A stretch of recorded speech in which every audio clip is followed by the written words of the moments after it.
দুইজনকে কামড় দিয়ে একদম রক্তাক্ত করে ফেলছে।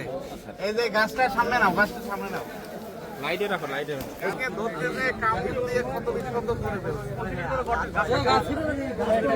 তোমাকেও কামড় দিছে। এর ছবিটা নাও।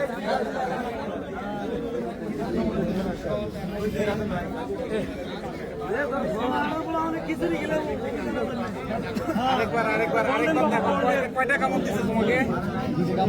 দুইটা দিছে, এইভাবে রক্তাক্ত করে ফেলছে। দেখছো?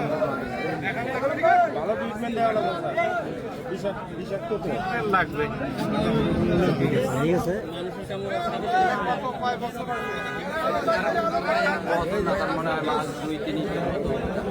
নামে এখন নিয়মিত মামলা হবে, সকল আইনি প্রসেসে হবে। ওকে আঘাত করছে সেটাও আমরা ওইভাবে মামলায় দিয়ে দিব। ঠিক আছে, কামড় দিছে, এরকম দিছে।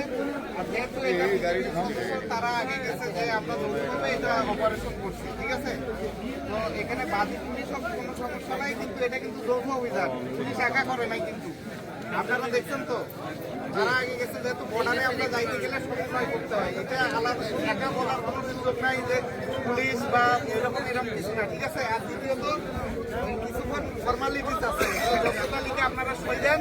দয়া করে ওর গায়ে কেউ হাত তুলবেন না, আঘাত করবেন না। ঠিক আছে, আইন নিজের হাতে কেউ তুলে নেবেন না।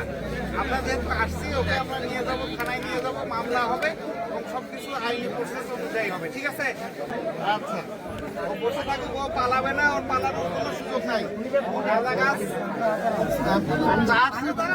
জন্য যতটুকু শাস্তি ওই ধারাই হবে, বুঝতে পারছেন?